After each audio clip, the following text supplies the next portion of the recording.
All right, this call is now being recorded. Good evening ma'am.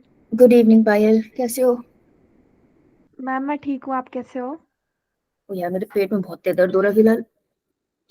Periods, कम वक्त क्यों, periods. क्या खाया आपने? कुछ नहीं खाया, मेरे पीरियड्स का क्रैम्प्स है ये। वैसे मुझे होते नहीं जनरली, लेकिन आज लगता है इनको याद आ गई है कि इसे तंग करते हैं। तुम लोगों को भी क्रैम्प्स होते हैं? मैम बहुत कभी कभी होती है। यो मैम। यार मुझे ना बहुत सालों से नहीं हुए, अब हो रहे हैं ना, तो मुझे समझ नहीं आ रहा ये क्या हो रहा है। स्कूल में बहुत होते थे यार, लेकिन स्कूल में तो रोने वाला हो जाता था हाल कि क्या हो रहा है। मैम मेरे को तो बहुत होते हैं, मैं तो बहुत रोती हूँ। मेरे स्कूल में बहुत होते थे यार, सेकंड डे तक तो मेरी मौत हो जाती थी। ये क्या हो गया भाई साहब। अडल्ट में होके चेंज हो जाते हैं, अब तो नहीं होते थे दर्द यार, इस बार बहुत ज्यादा हो रहा है। अभी तक तो ठीक थी मैं, 10 मिनट पहले इसको मौत पड़ गई। चलो कोई ना, आगे चलते हैं। ओके जी, तो ऑब्जेक्टिव में अपना है, मुझे भी दर्द हो रही है। अच्छा, तुम्हारा भी यही है, चलो। तो ऑब्जेक्टिव हमारा ब्लड वेसल्स और ईसीजी, ये दो टॉपिक कवर करने की हम कोशिश करेंगे, ठीक है? एक सेकंड, सॉरी सॉरी, मैं मदर। हेलो,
हेलो, हो तुम लोग? Yes ma'am. सॉरी बेटा, मम्मी का फोन तो उठाना पड़ेगा। ओके, ब्लड वेसल्स और ईसीजी करने की कोशिश करेंगे, ठीक है? देखो, मैंने तुमको पहले, स्क्रीन दिख रही है सबको? यो मैम। देखो बेटा, मैंने पहले तुमको एक बार ये हाथों से बनाया था, आज मैं तुमको डायग्रामेटिकली दिखा रही हूँ। अगर तुमको याद है तो एक बार रिकॉल करके देखना। मैंने यहाँ बनाई थी आर्टरी सबसे पहले, यो मैम। और आर्टरी छोटी छोटी पाइप में टूटती है। देखो, इसका डायमीटर ज्यादा है, ये वाली जो पाइप में ये टूटी है इसका डायमीटर कंपैरेटिवली छोटा है। तो ये जिसमें टूटती है, दोज आर आर्ट्रियोल्स। बोल रही है आर्ट्रियोल्स, करेक्ट।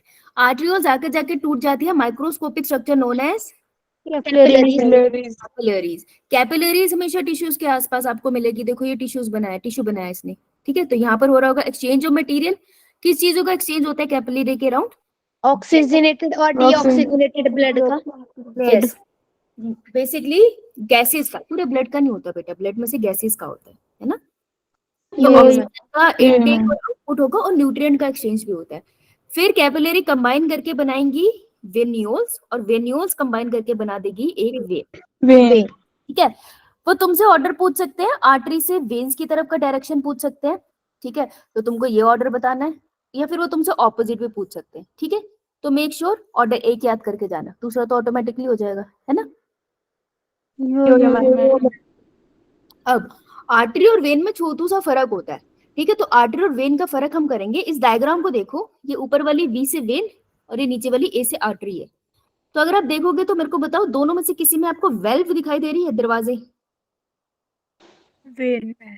हाँ, ये देखो, ये जो हिस्सा है ना, इसको वेल्व कहते हैं, दिख रहा है? यो मैम। देखो, अगर मैं तुमको कैमरा मैंने बंद रखा है, मैं नीचे बैठी हूँ यार। इस पर ऐसे दिखाती हूँ कि वेल्व कैसे बनती है। जो मतलब वॉल होती है ना, उसी की फोल्डिंग से बनती है। जैसे इनर वॉल है, ये जा रही थी आपकी वेन जा रही है ना, तो वेन की ही अंदर की तरफ फोल्डिंग होगी और ये वेल्व बननी ऐसे, ठीक है। तो अभी नीचे वेन है और ये वेल्व है, तो ये कभी खुल जाएगी, ऐसे खुलेगी तो ब्लड आगे क्रॉस करवा देगी और फिर जाके ऐसे बंद भी हो सकती है, राइट। तो दिस इज द वेल्व, समझ आई बात। यो मैम। ए से वेल्व और वी से वेन याद रखेंगे कि वेन्स में वेल्व होती है और आर्टरी में वेल्व नहीं होती है। आप एनसीईआरटी खोलो और वहां देखो आपको ब्लड वेसल कहाँ लिखा दिख रहा है, पेज नंबर कौन सा है, बोल के बताओ।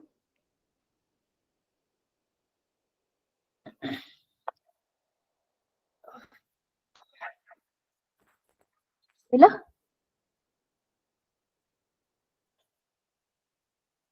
देख बेटा, ब्लड वेसल लिखा होगा, ट्यूनिका इंटीमा, ये कैपिटल्स में लिखे होंगे।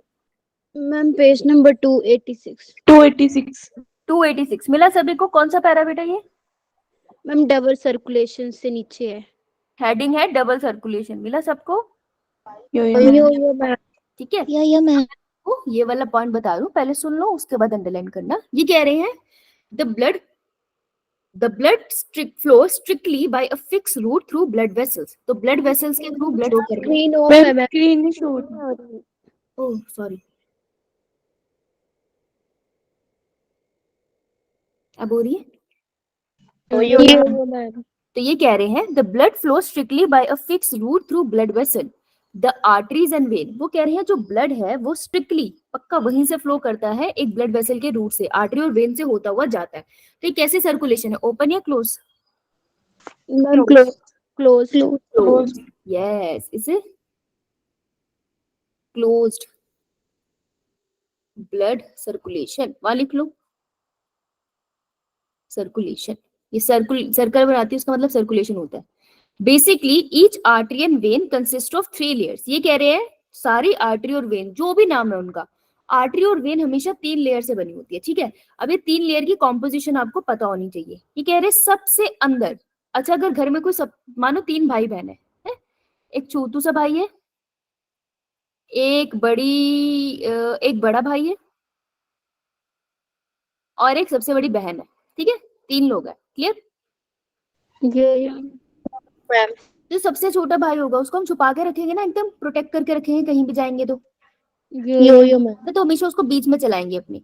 तो जो सबसे अंदर वाली लेयर होती है किसी भी आर्टरी या वेन, दोनों की बता रही हूँ मैं, सबसे अंदर वाली लेयर को हम को कहते हैं ट्यूनिका। ट्यूनिका का मतलब होता है लेयर, इंटीमा, इंटीमा मतलब अंदर। तो सबसे innermost layer is known as tunica. Tunica intima. ये बहुत प्यारी प्यारी सी होती है। तो ये किससे बनी होती है? स्क्वामस, जैसे स्पॉन्जी से याद रख लेना, स्क्वामस। और अंदर की लेयर है इसलिए एंडोथीलियम।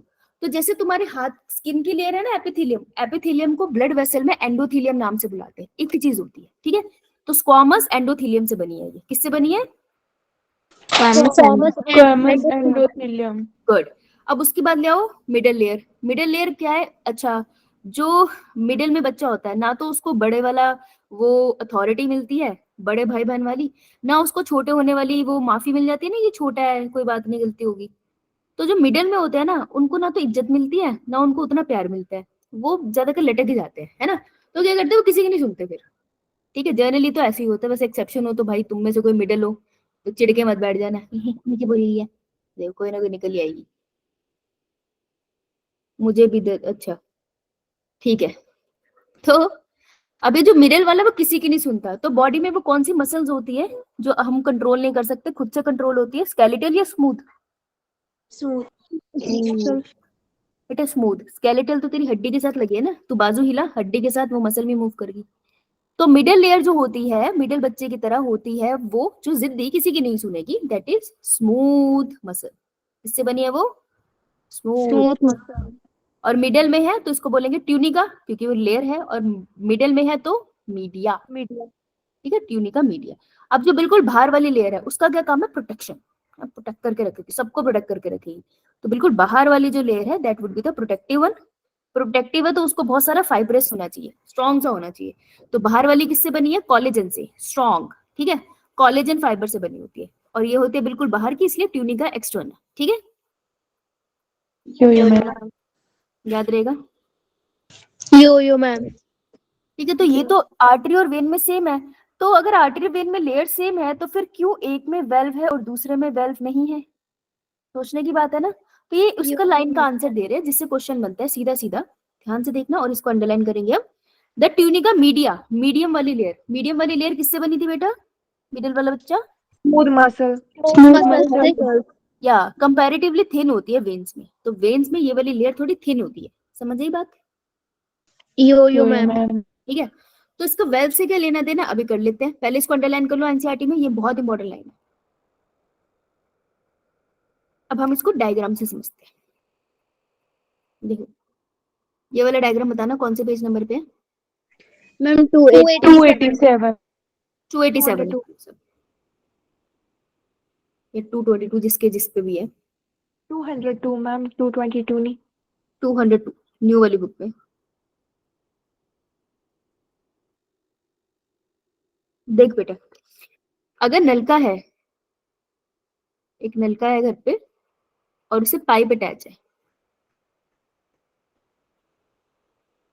अगर मैंने नलका ऑन कर दिया तो पानी निकलेगा? यो फुल प्रेशर से निकलेगा, चलता रहेगा यस मैम।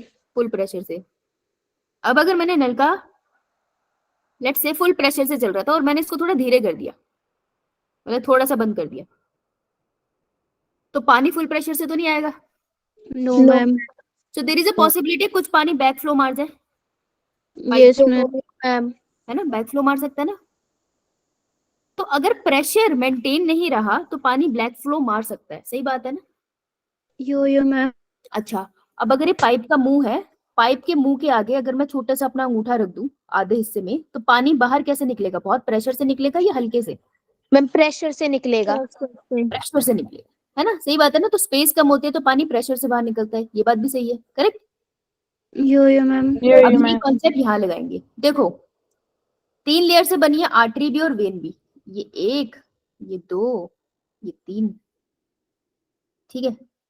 ये 1, ये 2, ये 3। जो सेंटर के खाली एरिया होता है ना, सेंटर के खाली एरिया को हम बुलाते हैं ल्यूमन। यो मैम। अब जो आर्टरी होती है ना, उसमें जो मिडल लेयर थी वो मोटी थी, है ना। तो मिडल लेयर मोटी होती है तो अंदर की लेयर भी अंदर को हो जाती है।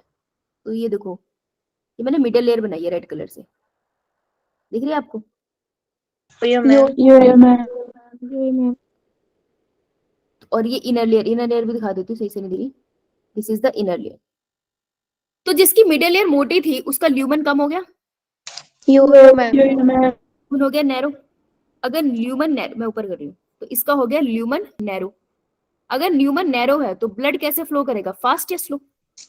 बेटा अगर स्पेस कम है तो लिक्विड कैसे फ्लो निकलेगा? Fast. Flow with pressure, high pressure. तो अगर हाई प्रेशर से जा रहा है तो बैक फ्लो का तो चांस ही नहीं है ना। Yo ma'am. No fear of back flow. और अगर बैक फ्लो का कोई डर ही नहीं है तो फिर वेल्व क्यों लगाएंगे? वेल्व तो बैक फ्लो को बचाने के लिए तो लगाते थे, जैसे हार्ट के अंदर थी वैसे यहाँ पे भी वेल्व होती ना। जब पता है पानी ब्लड पीछे आएगा ही नहीं तो फिर दरवाजे लगाने का क्या फायदा? That is why artery have no valves. Okay, यो मैम। अब इस वाली में देखें तो जो स्मूथ लेयर है वो तो मोटी है नहीं, इतनी सी स्मूथ लेयर है हमारी। तो अगर पतली सी स्मूथ लेयर है, हमारी मिडिल लेयर जो है वो पतली सी है, तो ल्यूमन कैसा है इसका? ल्यूमन ज्यादा ब्रॉड। अगर ल्यूमन ब्रॉड है तो जो ब्लड यहाँ से निकल रहा है, देयर इज अ पॉसिबिलिटी ना कि थोड़ा भी ब्लड प्रेशर लो हुआ तो ब्लड बैक फ्लो मार जाए। Yo ma'am. Blood can back flow. और अगर ब्लड को बैक फ्लो से बचाना है तो क्या लगा दो? Valves. So valves present to prevent back flow. समझ आई बात? यो मैम।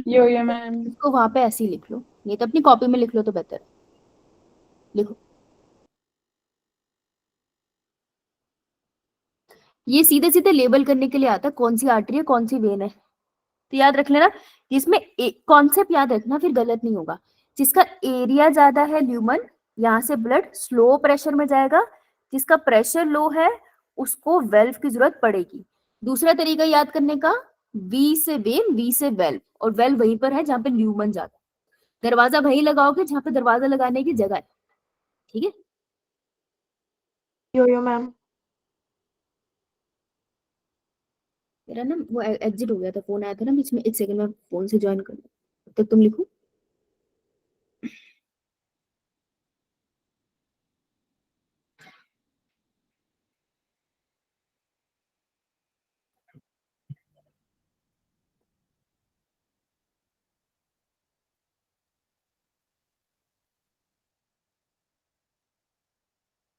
हाँ प्रीति बोलो बेटा। जैसे कि वेन में वेल प्रेजेंट होती है ब्लड को रोकने के लिए, बट ऐसा क्यों होता है कि उसमें ब्लड बैक फ्लो हो जाता है? उससे कोई हार्म भी हो सकता है? नहीं, वेन में बैक फ्लो इसलिए होता है क्योंकि स्पेस ज्यादा है। ऐसे देख, यस मैम। यहाँ से ब्लड मूव कर, ऐसे तो नॉर्मली मूव कर रहा है, ऐसा कोई दिक्कत नहीं है, लेकिन कभी कभार ब्लड प्रेशर भी तो कम होता है ना बॉडी में, खाने की वजह से या डाइट की वजह से, या स्ट्रेस ज्यादा यस। है तो किसी का ब्लड प्रेशर गिर गया। तो ब्लड प्रेशर गिर गया मतलब अब ब्लड थोड़ा धीरे धीरे जा रहा है। तो अगर धीरे धीरे जाना है तो देयर इज अ पॉसिबिलिटी कि ब्लड थोड़ा सा पीछे की तरफ भी आ जाए। तो प्रॉब्लम तो हो जाएगी ना, एक तो ब्लड की ब्लॉकेज हो सकती है, रास्ता तो यही है, कुछ आगे जा रहा है कुछ पीछे जा रहा है, तो ब्लड की ब्लॉकेज होगी तो वो सही नहीं है ना। ब्लड को कॉन्टिन्यूसली फ्लो करना चाहिए।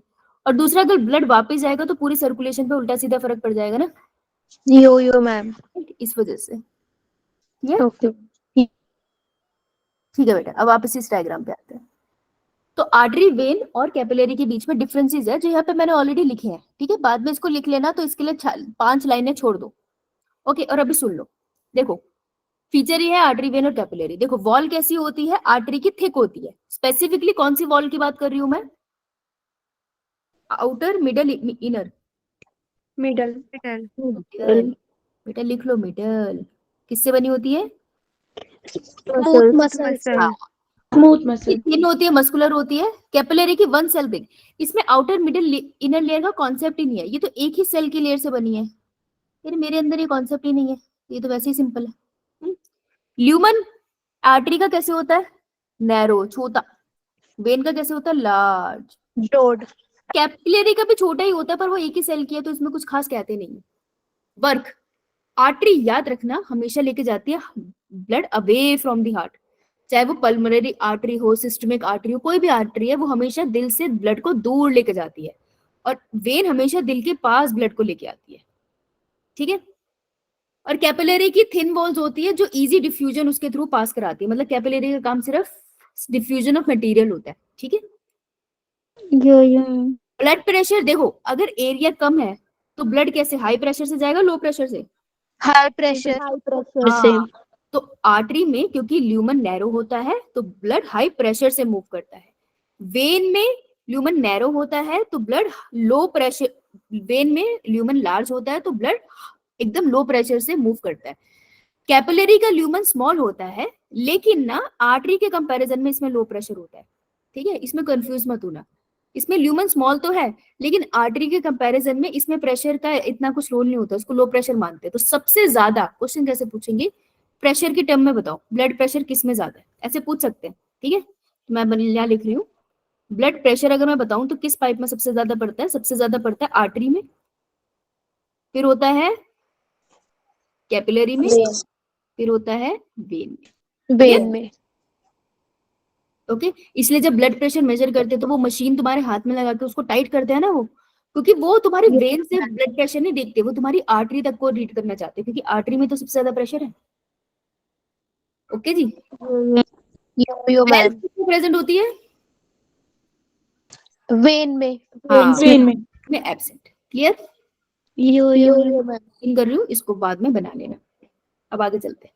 अब वो क्वेश्चन पूछ सकता है, बेसिक क्वेश्चन है। अगर बहुत सिंपल पेपर आ गया, कोई क्वेश्चन आ गया पेपर में, सिंपल आता है, 20% तो पेपर इजी होता है, 20% पेपर डिफिकल्ट होता है, तो कितना बचा? 100 में से कितना बचा? 60%। 60%। तो 20% इजी, 20% हार्ड, और 60% कैसा होता है? मीडियम। मॉडरेट। मीडियम या मॉडरेट, राइट? तो इजी क्वेश्चन भी आएगा डेफिनेटली। तो हो सकता है ये आ जाए कि लार्जेस्ट आर्टरी कौन सी होती है, तो यार हाँ, डब्बा बना लिया करो, डब्बे से कंफ्यूजन नहीं होती फिर। ठीक है, इसको लेफ्ट रखना है और इसको राइट लगना है। तो सबसे लार्जेस्ट आर्टरी होती है अपने पास aorta. Aorta is nothing but the artery, दिल से दूर लेके जा रही है ना ब्लड को, आर्टरी का ये काम था। अयोटा होती है, कैरी करती है ऑक्सीजनेटेड ब्लड। आर्टरीज हमेशा ऑक्सीजनेटेड ब्लड लेके जाती है, ठीक है। इसकी एक एक्सेप्शन है, that is pulmonary artery. Pulmonary artery. हाँ ठीक है, ये डीऑक्सीजनेटेड ब्लड लंग के पास लेके जा रही थी। अगर तुमको याद है, ये लेफ्ट था ये राइट था, तो राइट साइड से ही जा रही थी ऐसे ऊपर, थी पल्मोनरी आर्टरी। यस, तो ये कैरी करती है deoxygenated blood, this is the exception. इन दोनों से क्वेश्चन बन सकता है, ओके। नेक्स्ट की बात करूं तो वेन की बात करेगा, तो largest vein in the body is vena cava. Vena केवा। वीना केवा। वीना केवा कहाँ होती थी, लेफ्ट या right? Right right right right side में कहाँ पे खुलती है? ऑरिकल में। ऑरिकल में, राइट। ये इंफीरियर वीना केवा, ये सुपीरियर वीना केवा, तो लार्जेस्ट वेन होती है। वेन हमेशा डीऑक्सीजनेटेड ब्लड लेकर आती है ना, लेकिन इससे एक्सेप्शन है, और एक्सेप्शन क्या है? पल्मोनरी वेन कहाँ आके खुलती है? Left auricle. Left auricle, yes, left auricle में आके खुलती है, जो लेकर आती है oxygenated blood, carry oxygenated blood, right, lung से लेकर आते हैं। क्लियर है सबको? गुड बेटा, शाबाश, ठीक है जी। कंडक्शन ऑफ द हार्ट मैंने आपको बता दिया था, pacemaker SA node, pace setter is AV node, right. तो ये देखो, ये कार्डियक मसल के सेल है, ये बीच में गैप जंक्शंस है जहां पर इंटरकैलेटेड डिस्क प्रेजेंट होती है, राइट। ये डायग्राम हमारा हो गया। अब थोड़ी सी कैलकुलेशन कर ले। देखो, अगर ये एक पानी की बोतल है, प्लास्टिक की है, ठीक है, अच्छी सी नहीं बनी, ये एक अच्छी सी पानी की बोतल है, राइट। किससे बनी है?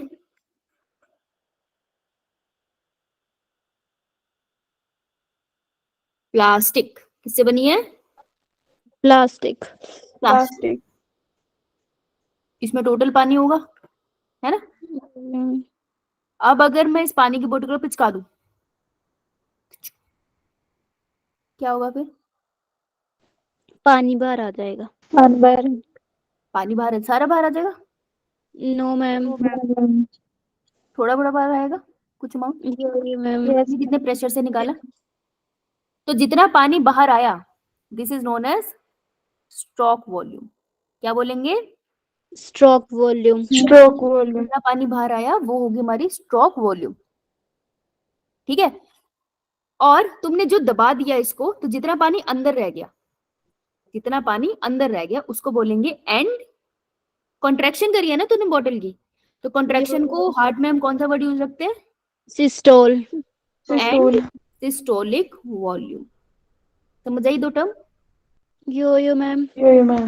और जब स्टार्टिंग में कितना पानी था उसको हम बोलेंगे कि जब कंटेनर पूरा भरा हुआ है, तो जब कंटेनर भरा हुआ है तो कंटेनर तो रिलैक्स स्टेट में है ना, यस मैम। उसको बोलेंगे हम एंड डायस्टोलिक वॉल्यूम। अब तुम बॉटल को एक्सचेंज कर दो किसके साथ? वर्ड हार्ट के साथ, ठीक है। अब कि what is stroke volume? Volume of blood pumped by each ventricle with each heart beat. जब भी कार्डियक साइकिल होती है, जो एक एक वेंट्रिकल अपने अंदर से वॉल्यूम ऑफ ब्लड बाहर निकालता है, उसको हम बोलते हैं स्ट्रोक वॉल्यूम, ओके। ठीक है, तो ये होगी हमारी स्ट्रोक वॉल्यूम, मतलब कितना ब्लड बाहर निकला, यानी कितना पानी बाहर निकला। हार्ट रेट का मतलब होता है number of time heart beat, एक मिनट में कितनी बार हार्ट धड़कता है, कितनी बार धड़कता है? 72 beats per minute. Average is 72 beats per minute, right. अब end of diastolic volume, EDL. EDL stand for end of diastolic volume, मतलब कि जब वेंट्रिकल चिल कर रहा था, बिल्कुल रिलैक्स था, तो उसमें जितना भी खून भर गया, वो सारे के सारे खून की वॉल्यूम को हम बोलते हैं EDL, volume of blood in ventricle at the end of the diastole. समझ आई बात? यानी कि इस कंटेनर में ब्लड भरा हुआ है वो एंड डायस्टोलिक वॉल्यूम है, और जब तुमने उसको पिचका दिया था तो पीछे जितना ब्लड रह गया था that is and systolic volume. Left out blood in the ventricle जब आपने उसको कॉन्ट्रैक्ट कर दिया, तो that is and systolic volume. समझ आई तीनों वॉल्यूम? ये इसको फटाफट लिख लो। इसके बाद मैम हम ईडीएल आपने कौन सा? EDL and diastolic volume. Diastole का मतलब जब वेंट्रिकल्स हमारे रिलैक्स में होंगे। डायस्टोल का मतलब सिर्फ रिलैक्स होता है, वेंट्रिकल तो बोला ही नहीं था अपने से है। यहाँ पे वेंट्रिकल है लेकिन नॉर्मल था। जब वेंट्रिकल पूरे रिलैक्स थे ना, उसमें जितना ब्लड भर गया, एट्रिया ने कॉन्ट्रैक्ट करके भी ब्लड फेंका होगा ना, जितना ब्लड इसमें भर गया, तो टोटल अमाउंट ऑफ ब्लड इसमें जितना था ना, उसको कहते हैं एंड डायस्टोलिक वॉल्यूम। समझ आई? Yes ma'am. मैम ईडीएल की फुल फॉर्म ही एंड डायस्टोल हाँ जी, वॉल्यूम है। हाँ जी। ई से एंड, डी से diastole, V EDV volume. V लिख लो, वैसे ईडीएल वर्ड भी मिल जाएगा तुमको, वी लिख ले, कंफ्यूज हो जाएगी।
डन।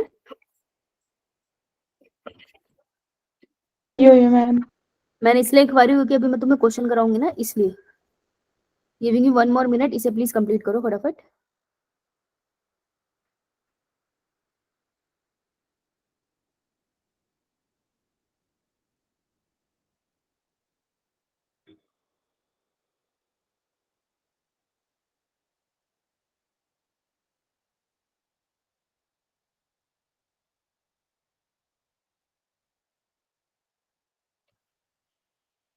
चल, तो फॉर्मूला लिखेंगे हम, EDV equals to ESV into plus stroke volume. देखो, एंड डायस्टोलिक वॉल्यूम अगर तुमको निकालना है, तो जितना खून, एंड डायस्टोलिक वॉल्यूम मतलब वेंट्रिकल में कितना टोटल अमाउंट ऑफ खून हो सकता है। तो टोटल अमाउंट ऑफ खून कितना था इसमें, जो बाहर निकल रहा है उसको भी प्लस कर लो, और जो अंदर रह गया उसको भी प्लस कर लो। स्ट्रोक वॉल्यूम वही थी ना जो बाहर खून निकल गया, और एंड सिस्टोलिक वॉल्यूम वही थी जो अंदर रह गया। तो इन दोनों को प्लस कर लोगे तो टोटल अमाउंट ऑफ ब्लड आ जाएगा ना।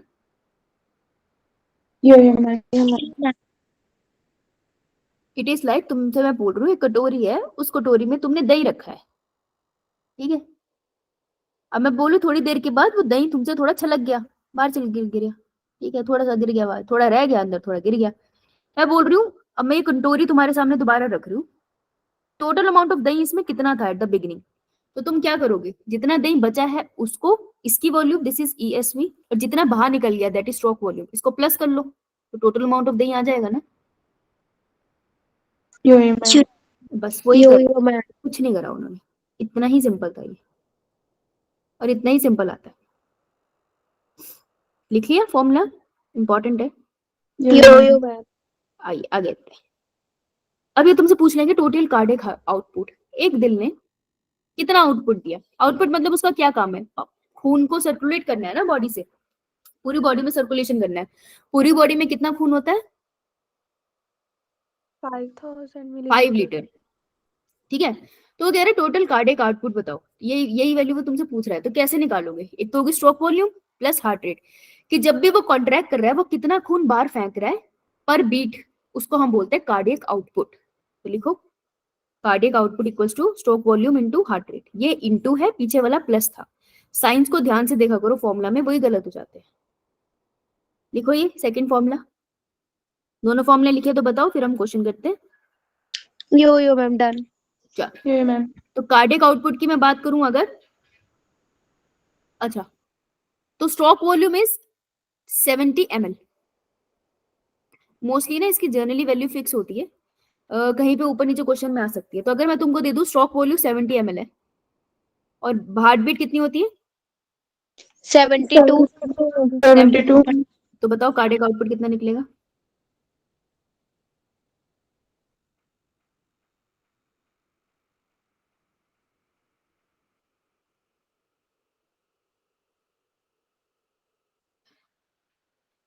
5040 में 5 5040। 40।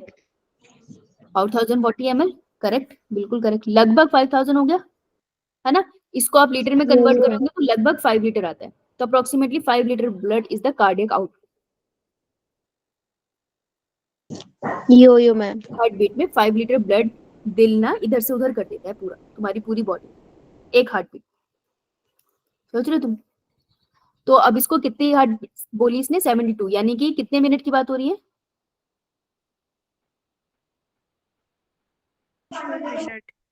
1 minute। कितने मिनट 1 मिनट। 1 मिनट। सो इन 1 मिनट तुम्हारे एक अकेले दिल ने कितना खून घुमा लिया अपने आसपास 5 लीटर। 5 liter। इतना सारा काम करता है वो हर एक मिनट में, right. Good, try this question, कर लोगे आराम से, लगाओ, यूनिट देख लेना।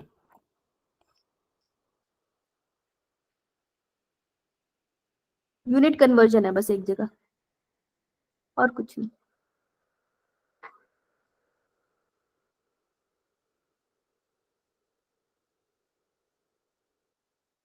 I will give you 1 minute, start.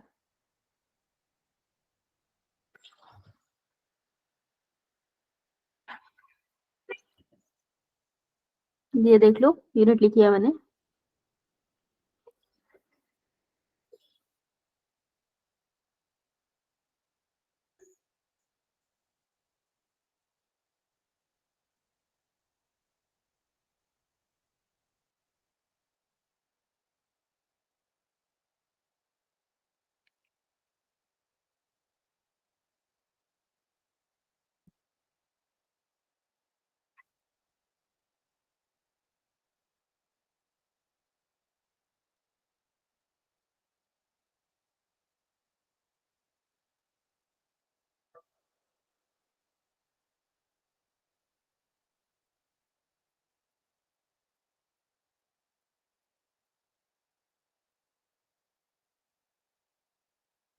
अच्छा अच्छा अच्छा, चल यार, एक और मिनट ले ले, दो फॉर्मूला लग रहे हैं इसमें।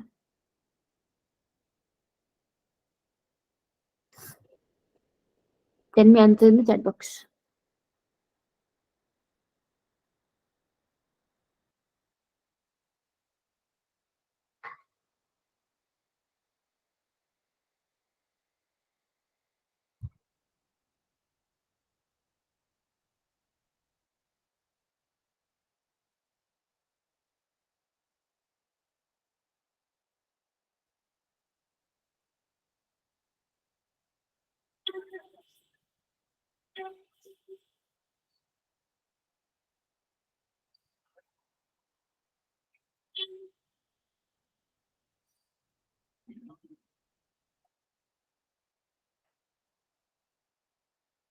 चलो भाई भेजो आंसर, कुछ तो निकला ही होगा।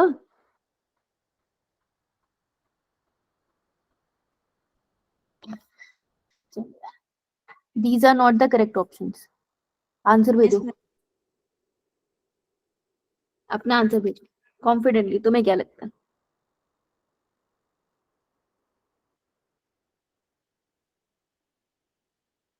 क्लिनिका का बेचारा का नेट स्लो है, आ रही है जा रही है, आ रही है जा रही है।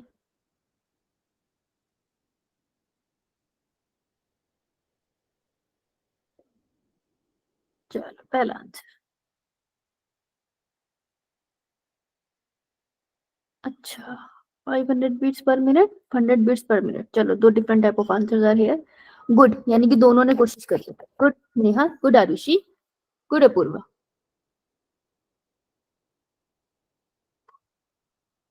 कोशिश करना ज्यादा जरूरी है. और बच्चे, कुछ भी आंसर हो सकता है यार, आंसर तो दिया ही नहीं, यही तो सबसे बड़ी बात है. ये जो भाई आंसर, तो मैं तुमको इसी कराऊं. 2500 beats per minute. Okay प्रीति, good बेटा, good try. Good Tanya, good Vishal, very good. Good Naprit, Naprit also tried, very good.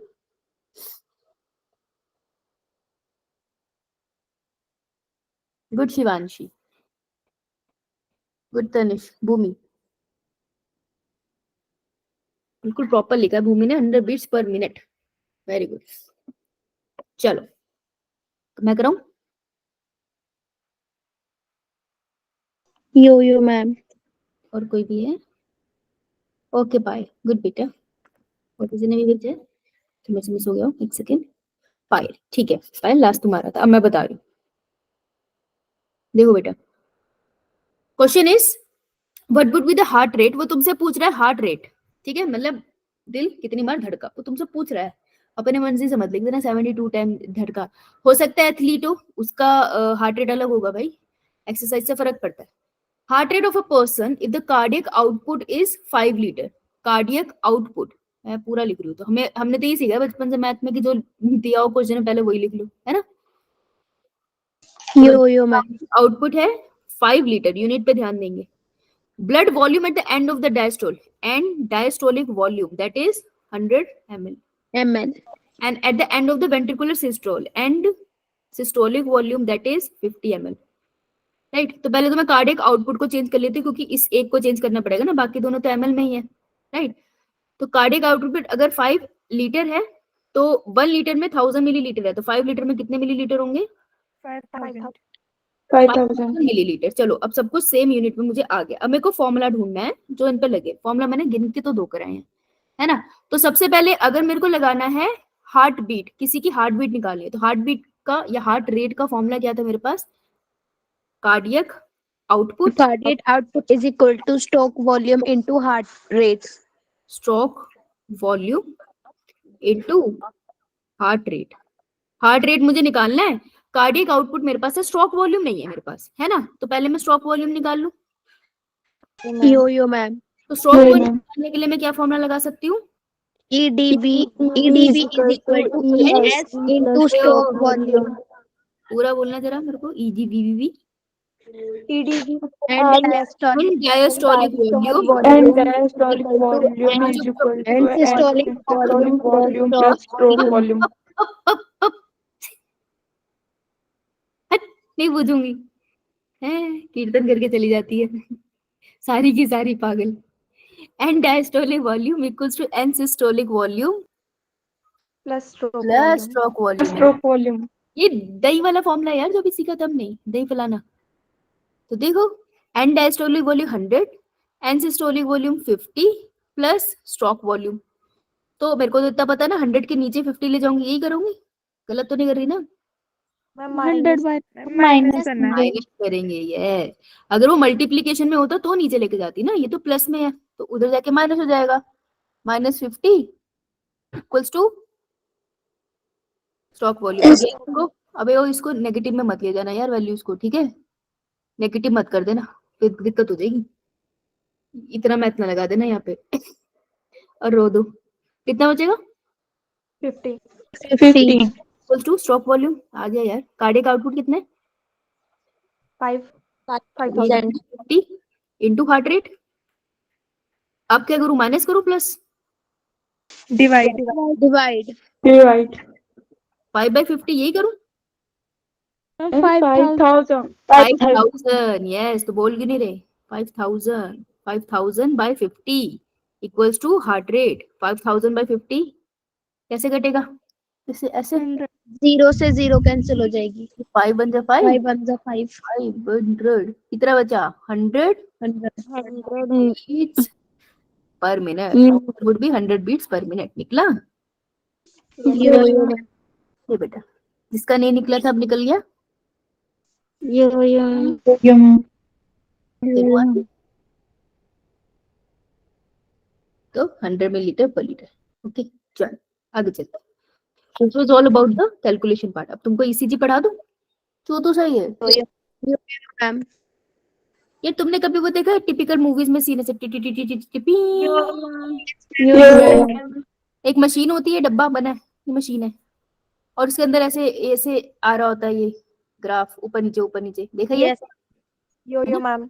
Yes ma'am. तो मशीन होती है, उसका नाम क्या होना चाहिए? इलेक्ट्रोकार्डियोग्राफ या इलेक्ट्रोकार्डियोग्राम? इलेक्ट्रोकार्डियोग्राम। इलेक्ट्रोकार्डियोग्राफ। हाँ ग्राम होना चाहिए ना, लेकिन बायो वाले ने बोला नहीं हम नाम अलग रखेंगे। तो मशीन को बुलाते हैं हम इलेक्ट्रोकार्डियोग्राफ। और ये जो पिक्चर ये जो मशीन पे दिख रहा है ना, अभी आपको पेपर के फॉर्म में मिलेगा, पेपर के ऊपर आपको ये सब कुछ लिखा हुआ मिलेगा, ऐसे ऐसे लाइनें आ रही थी, ठीक है। और ये जो पेपर है इसको, ये ग्राफ है ना बेसिकली, पर इसको हम बुलाते हैं इलेक्ट्रोकार्डियोग्राम। याद रह जाएगा क्योंकि यूनिक बात है ना, ठीक है। पहले तो ये टर्म क्लियर कर लेना, क्लियर सबको? ग्राफ और ग्राफ, यो मैम। राइट। अब देखो what is ECG? ECG is electrocardiograph. मतलब इलेक्ट्रो मतलब इलेक्ट्रिक, इलेक्ट्रिसिटी। इलेक्ट्रिक फंक्शन किसका? कार्डियो मतलब हार्ट का, हार्ट का। हाँ, और ग्राफ मतलब मशीन। ईसीजी करने वाली मशीन एक मशीन है जो नोट करती है कि दिल में इलेक्ट्रिक फंक्शन कैसे हो रहा है, ठीक है। तो ECG is nothing but a machine which note down heart में इलेक्ट्रिक फंक्शन कैसे हो रहा है। इलेक्ट्रिक फंक्शन मतलब किसके फंक्शन को नोट कर रही है ये? SA node, AV node, Purkinje fibre, bundle of His, उसके फंक्शंस को नोट करती है। ओके, तो ये नोट करेगी और नोट करके तुम्हारे को कैसे देगी? ये नोट करके एक पेपर पे दे देगी ग्राफ के फॉर्म में। तो it is a machine, electrocardiograph, graph is a machine used to make charts that show electrical activity of the heart। तो हार्ट की इलेक्ट्रिकल एक्टिविटी जानने के लिए करते हैं इसे, ठीक है। जो ग्राफ तुमको मिलता है उस ग्राफ को तुम ग्राम बुलाते हो। कहते हैं जिंदगी आसान नहीं करेंगे, कॉम्प्लिकेटेड करेंगे, तो इसलिए नाम बदल दिए। ओके जी। So it is a graphical representation of the electrical activity of the heart. It tells about the depolarization and repolarization। इसका क्या मतलब है अभी समझते हैं। पहले इतना बात क्लियर होगी सबको कि करता क्या है? मैम। क्लिनिकल इंपॉर्टेंस है। अगर किसी के दिल में एसए नोड सही से काम नहीं कर रही, एवी नोड सही से काम नहीं कर रही, बंडल ऑफ हिस सही से काम नहीं कर रही, तो अपने को कैसे पता चलेगा ना यार? दिल खोल के भी तुम्हें दिखेंगी थोड़ी ये चीजें, तो हमें इस मशीन के थ्रू पड़ जाते हैं। तो क्लिनिकल बहुत इंपॉर्टेंट चीज है ये, ठीक है, समझ आई? यो मैम। ओके चलूं आगे। मैम। तो टर्म आ गई डीपोलराइजेशन और रीपोलराइजेशन, ठीक है। इसे समझते हैं। पर वो कोई सिंपल सी बात नहीं आ रही दिमाग में, बोलूं? चलो इसे ट्राई करके देखती हूँ, कुछ कुछ दिमाग में आता तो समझाती हूँ। डीपोलराइजेशन का मतलब होता है, आपको इतना पता है कि अगर एक नॉर्मल सेल है, कोई भी सेल है हमारी बॉडी में, ठीक है, दिस इज अ सेल, ये ना सेल है ये वाला, ओके। तो मैंने कुछ नहीं करा, मैंने इसकी जो मेम्ब्रेन है ना उसको मैंने तुमको थोड़ा सा बड़ा करके दिखा दिया, ठीक है, चलेगा? Yo ma'am. तो ये सेल का है हमारे पास, let's say this is cytoplasm, और ये सेल के बाहर वाला जो एरिया होता है उसको क्या बुलाते हैं? एक्स्ट्रा सेलुलर रीजन, है ना।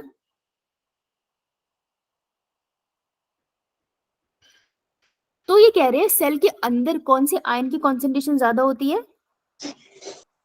सोडियम। पोटेशियम। कैल्शियम। और बाहर किसकी ज्यादा होती है? सोडियम। और मैंने बोला भी था कि पोटेशियम आयन सेल के अंदर मैक्सिमम होते हैं, है ना। तो व्हाट इज डीपोलराइजेशन? जब भी कोई प्रोसेस, कोई सिग्नल स्टार्ट होता है ना, जिस जगह पे वो स्टार्ट होता है वो डीपोलराइजेशन। जैसे अगर आपने बटन प्रेस किया, जैसे ये स्विच बोर्ड है आपका, दिख रहा है आपको स्विच बना हुआ? अगर तुमने यहाँ से स्विच को दबाया तो स्विच के पीछे कुछ तारे लगी होंगी, वो तारे जाके ये बल्ब जलाएंगी, ठीक है, इतना क्लियर? तो यो जैसे मैम। बटन को ऑन किया, प्रोसेस यहाँ पर स्टार्ट हुआ ना, तो जैसे ही तुम बटन ऑन करते हो, प्रोसेस जहां स्टार्ट होता है उसको हम बोलते हैं डीपोलराइजेशन, प्रोसेस का स्टार्ट हो जाना। फिर जैसे ही तुम बटन ऑफ कर दोगे, जब तुम बटन को ऑफ कर दोगे तो हम बोल देंगे रीपोलराइजेशन। समझ आई बात? पहले ऑफ ही था ना, तो ऑफ ही पोजीशन में आ गया तो वो रीपोलराइजेशन। अब देखो डीपोलराइजेशन का मतलब है entry of the sodium ion into the cardiac cell. ये कार्डियक सेल है, सब कुछ अपनी अपनी जगह पे टिका हुआ है। जब सोडियम आयन अंदर आने लग जाए, ध्यान से देखना, बहुत इंपॉर्टेंट बात है ये। जब इसी सेल में, पोटेशियम की बात नहीं कर रही हूं मैं, देखो तुम्हें ना ये न्यूरॉन वाले चैप्टर में ज्यादा समझ आएगा, अभी के लिए इतना समझ लो कि जब सोडियम अंदर आने लग जाए, और सोडियम ऐसे अंदर नहीं आते, इनके अपने चैनल्स होते हैं, सोडियम पोटेशियम पंप होते हैं, अलग अलग पंप होते हैं। तो जब सोडियम अंदर आने लग जाए तो तुम समझ जाना कि वहां पर सिग्नल स्टार्ट हो गया, यानी कि डीपोलराइजेशन हो गया। तब सेल कॉन्ट्रैक्ट करेगा, ठीक है, तभी सिस्टोल होगा। तो जब हम कहते हैं ना कि ये मेरा हार्ट है, ध्यान से देखना, ये मेरा एस ए नोड है, एसए नोड में सिग्नल जनरेट होता है, ये जनरेट कर दिया, एसए नोड से सिग्नल जनरेट होता है और दोनों एट्रिया कॉन्ट्रैक्ट होते हैं, ऐसा कहते हैं ना हम। यो मैम। ऐसा सेल में क्या हुआ कि वो कॉन्ट्रैक्ट कर गया, जब से सारे सेल्स के अंदर सोडियम अंदर की तरफ मूव करने लग जाते हैं ना, और सोडियम का अमाउंट अंदर ज्यादा हो जाता है, तब सेल कॉन्ट्रैक्ट करने लग जाता है। तो उसी को हम बोलते हैं डीपोलराइजेशन। मजा आया? Then what is repolarization? Repolarization का मतलब है बाहर पॉजिटिव आयन कम हो गया है ना, तब तुम क्या करो कि अंदर से जो पोटेशियम थे, देखो अंदर सोडियम ज्यादा हो गए, यो मैम। है ना, तो पोटेशियम कहता है सोडियम तो जा नहीं रहा, मैं बाहर चला जाता हूँ। तो जब बाहर के जब पोटेशियम जाने लग जाए ना, तो अब इसको बोलते हैं रीपोलराइजेशन। रीपोलराइजेशन। मतलब पहले वो कॉन्ट्रैक्ट हुआ था, और जब पोटेशियम बाहर जाएंगे तो वो क्या करेगा? रिलैक्स होगा। रिलैक्स होगा, है ना। तो आर से रीपोलराइजेशन, आर से रिलैक्स। क्लियर? यो मैम। इतनी बात लिखो, फिर हम रिवाइज करते हैं आज हमने क्या पढ़ा। ईसीजी बाकी का अब कल करेंगे, ईसीजी के साथ ही डिजीज हो जाएगी और ये चैप्टर खत्म हो जाएगा। कल आपका ये चैप्टर खत्म हो जाएगा, फिर आपकी एक्स्ट्रा क्लास है ना कल। मैम। फिर हम लोग जितने भी कार्डियक के क्वेश्चन लगा सकते हैं ना इस चैप्टर के, उतने लगाएंगे। विल ट्राई कि हम सारे क्वेश्चन लगाएं, ठीक है? मैम। करो करो करो करो।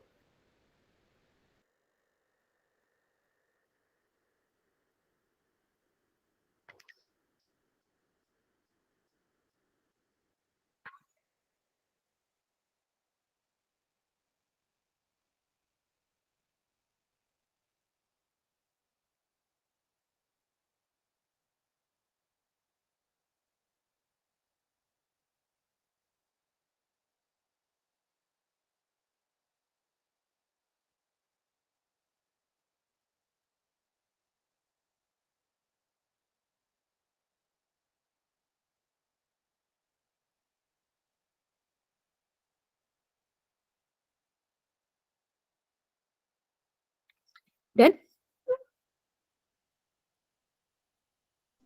यो मैम। चलो रिवाइज कर लेते हैं। तो हम रिवाइज करते हैं। सबसे पहले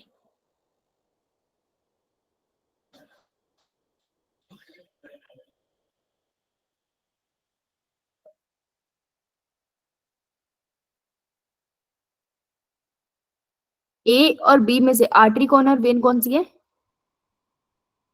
मैम बी बी वाली और ए वाली वेन है। हाँ भूमि, मैम बी वाली आर्टरी और ए वाली वेन है। बी वाली आर्टरी है और ए वाली वेन है, ठीक है। तो फिर मेरे को बताओ आर्टरी में प्रेशर कैसा होगा ब्लड का? हाई। बेटा मैं भूमि से पूछ रही हूँ, हाथ उसने खड़ा किया हुआ ना। यहाँ पे वेल्व होगी Bhoomi? No ma'am. No valve, good. अच्छा, अगर मैं बात करूं, कार्डिक साइकिल की बात करने वाली हूँ। कार्डिक साइकिल में अगर ये मेरा हार्ट है, तो मैं 2 3 बना ही लेती हूँ, एक सेकेंड ना।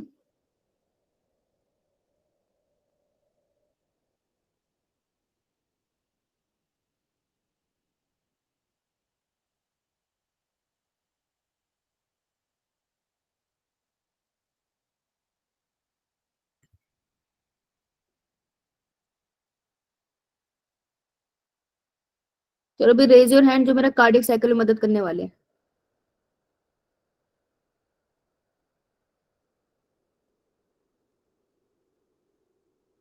रेज योर हैंड जो कार्डियक साइकिल में मदद करने वाले हैं। ओके, सबसे पहले ऑर्डर सुन लो, पहले पायल बताएगी, फिर आरुषि बताएगी, फिर नेहा बताएगी, फिर भूमि बताएगी। ठीक है, तुम चारों क्लियर है? Yes, ma'am. और फिर तानिया बताएगी। ओके, ये मैम। ऑर्डर क्लियर सबको? क्योंकि बाकियों ने हाथ नहीं खड़ा किया, दैट मीन्स तो पढ़ के नहीं आया। जो पढ़ के आया वो मदद करेगा, वो रिवाइज करे, है ना? नीट के वो और पास है। तो बेटा कार्डियक साइकिल में मेरे को बताओ सबसे पहले किसका नंबर है? मेरा मैम। मेरा कौन है बकरी? पायल। पायल, ये बता एट्रियो वेंट्रिकुलर वेल्व कौन कौन सी होती है? Ma'am tricuspid valve and bicuspid valve. Tricuspid valve कहाँ पे मिलेगी मुझे, किस साइड? Right side. हाँ, और लेफ्ट साइड पे कौन सी मिलेगी? Bicuspid valve. बाइकस्पिड वेल्व का दूसरा नाम? मेट्रियल वॉल्व। Natural valve. ठीक है, गुड। और राइट वेंट्रिकल से एक पाइप बाहर जा रही है, इसका नाम? Pulmonary artery. आर्टरी। यहाँ पे जो वेल्व लगी है उसका नाम? Semilunar valve. Semi lunar. Semi lunar, ठीक है। लेफ्ट वेंट्रिकल से पाइप बाहर जा रही है, उसका नाम? ऑर्टा। ऑर्टा। और यहाँ पे वेल्व लगी है, उसका नाम? सेमी ल्यूनर वेल्व भी होता है, ठीक है। Yes ma'am. नेक्स्ट बच्चा कौन है? आरुषि। आरुषि। अब सारी वेल्व रिलैक्स स्टेट में पड़ी है, तो मैं क्या बोलूं, एट्रियल और वेंट्रिकल किस कंडीशन में है? डायस्टोल। डायस्टोल या joint diastole? Joint diastole. Joint diastole हो रहा है, तो कहां पर ब्लड भरना स्टार्ट हो जाएगा? Right auricle. बेटा लेफ्ट में भी तो होगा। यस मैम, दोनों में। ऑरिकल भाई बहन है ना, तो होगा। पैसिवली होगा एक्टिवली होगा? पैसिवली। पैसिवली होगा। तो अगर पैसिवली ब्लड भरेगा तो एक टाइम आएगा जब बहुत प्रेशर बढ़ जाएगा, फिर क्या होगा? फिर वॉल्व्स खुल जाएंगे। कौन से? और दोनों बाइक स्पीड और ट्रैक स्पीड। और फिर कॉन्ट्रैक्शन होगी एक इसमें। सेकंड, नहीं, वेल्व खुलेंगे तो ब्लड पैसिवली वेंट्रिकल में भरेगा, अभी कहाँ कॉन्ट्रैक्शन होगी? नेक्स्ट स्टेप पे होगी कॉन्ट्रैक्शन। किसकी कॉन्ट्रैक्शन होगी नेक्स्ट स्टेप में? ऑरिकल। ऑरिकल्स की, ठीक है। पहले कॉन्ट्रैक्शन नहीं करानी है, ये गलत बोला था तूने। ओके, पहले पैसिवली ब्लड भरने देना है वेंट्रिकल में, उसके बाद जब काफी ब्लड भर जाता है फिर लास्ट का 30% भरने के लिए ऑरिकल में कॉन्ट्रैक्शन होती है, राइट? तो ऑरिकल की कॉन्ट्रैक्शन करा दे, ये कॉन्ट्रैक्शन होगी ऑरिकल की, ठीक है। अब ऑरिकल की कॉन्ट्रैक्शन होने के बाद ऑरिकल क्या चला जाएगा, किस स्टेट में चला जाएगा? सिस्टोल। सिस्टोल में कि डायस्टोल में? अभी सिस्टोल में था, अब डायस्टोल में हो जाएगा। हाँ, तो सिस्टोल में कितने सेकंड्स के लिए रहता है गुड़िया? एट्रिया सिस्टोल में कितने सेकंड के लिए रहता है? 0.1 सेकेंड। पूछ रही है, बता रही है। ये था ना पाई चार्ट, और मैंने इसको पूरा का पूरा पाई चार्ट जो था रिप्रेजेंट कर रहा था 0.8 सेकंड। रिकॉल करना होता है दिमाग में, 0.8 सेकंड का पूरा प्रोसेस था। 0.4 में डिब्बा डिवाइड करा था। 0.4 था ज्वाइंट डायस्टोल, जो ऊपर हो चुका है ऑलरेडी। उसके बाद एक छोटी लाइन थी और एक बड़ी लाइन, तो छोटे वाला था 0.1। और ये था 0.3। 0.3। यस, तो करेक्ट था 0.1। कॉन्फिडेंट नहीं बोलना था सेकंड, ठीक है। नेक्स्ट कौन है?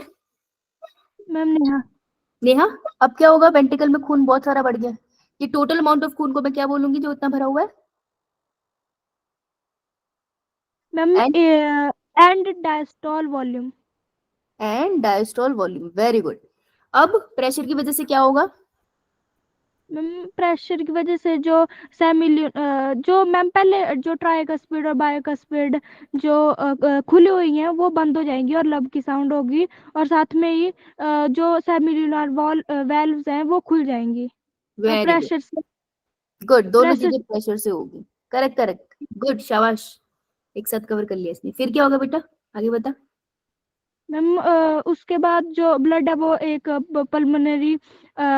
पल्मोनरी आर्टरी और अरोटा में चला जाएगा, और उसके बाद वापस ब्लड बैक फ्लो ना हो तो बैक फ्लो ना हो तो सेमिलुनार भी बंद हो जाएगी और तब डब की साउंड होगी। शाबाश, वेरी गुड। नेक्स्ट किसका नंबर था?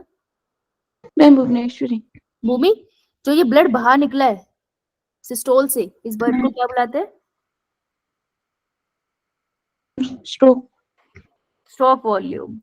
बाहर निकला ना पिचकाने से, जो बाहर निकल गया, स्ट्रोक वॉल्यूम। ये मैम। तो बेटे जो थोड़ा ब्लड अंदर रह गया, खाली तो होगा नहीं वेंट्रिकल, जो अंदर रह जाता दैट इज एंड में रह गया। किसके एंड में रहा है? सिस्टोल के, डायस्टोल के? End system. End systolic volume. ठीक है, ये ma'am. Good. Tanya, ma'am. Cardiac output equals to?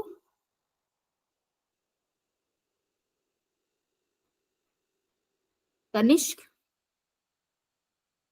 Stroke volume multiply by heart rate. Heart rate.